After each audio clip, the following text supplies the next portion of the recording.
نن مې په یوه ماشوم نظر پرېوتو چې ماشومانو کې ښکرلې دا شو چې ماشومانو کې خفلې دا شو کمیس یې زوړ ورباندې اوږد هم و.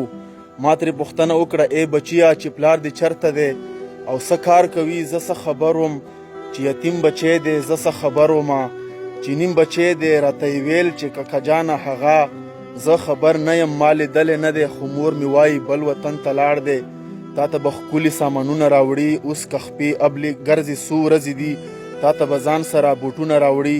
خو ماشومان وایي چې پلار دې پخوا په دمکه کې شهید شوی، هغه په ګله بیا کله رادرومي کور ته، اوس خو له تاسو نه بېل شوی هغه. خو زه خبر نه یم او نه پوهېږم چې دمکه څه شی وي، څه ته وایي، چې حادثه څه شی وي، څه ته وایي، چې ارمانونه خاورې لوټې کړي ټول، چې امیدونه خاورې لوټې کړي ټول. دومره پوهېږم چې مور مې کاکا بس یو تصویر ته هر وخت پټه جاړي. راته بیا وخاندي چې ما وویني خدای ګو چې خپل تقدیر ته پټه جاړي. زه ورته وایم دا تصویر د چا دی؟ تا چې سینه پورې و جوخت نیولی، تا چې په خوله پورې و جوخت نیولی.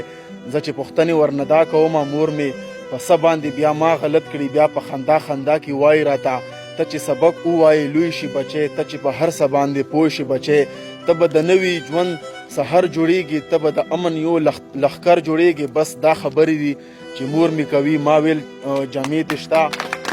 ډېره ګټه مننه. ما ویل جامې دې شته اختر ته که نه؟ دی ویل ها.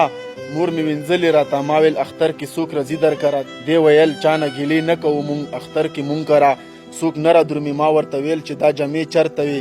دی ویل خبر نه یم د چا جامې دي، ځکه اوږدې دي په ما ښې نه راځي. ماشومان ټول راپورې خاندي، ځکه زه چې د کوره وځم وایي راته هغه دی راغی لیونی راغی، هغه دی راغی غرسنی راغی. پرون زمونږ کره یو ښځه راغله، ورسره لاس کې یو پنډوکې هم و. هغه پنډوکې کې زړې جامې وې، څه پکې لنډې، څه اوږدې جامې وې. د وړې خور مې پکې دوې جامې وې. مور مې ویل ورته ای خورې زما په یتیمانو چې څوک رحم کوي، په غریبانو چې څوک رحم کوي، نوره مو وس نشته، دعا به کوو. ما ویل دا مور مې چې دا کله کله د یتیمان ولې وایي؟ زه ورته پټ په وره کې ودرېدم. مور مې ژړا کې ورته داسې ویل خورجانې پلار دی الله وبخي، داسې اختر کې به یې څه سره وړل، د ده به هر اختر کې دوې جوړې وي.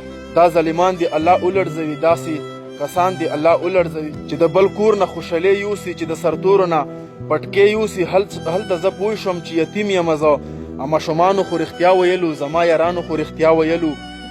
عمره ماته چې داسې ووي زما نه سم اوښکو دارې وکړې، زما په مخ باندې لارې وکړې. ما ویل بچیه خفه کېږه مه ته، د هغو خدای وي، د چا څوک چې نه وي. د ماشومانو غږ مې بیا تر غوږ شو چې لیونیه رضا لوبو ته ځو، چې غرسنیه رضا لوبو ته ځو. هغه بیا لاړو ماشومانو سره، زه ورنه هم په اسویلو راغلمه. عمره کور ته په سلګو راغلمه، عمره کور ته په سلګو راغلم. ډېره زیاته مننه.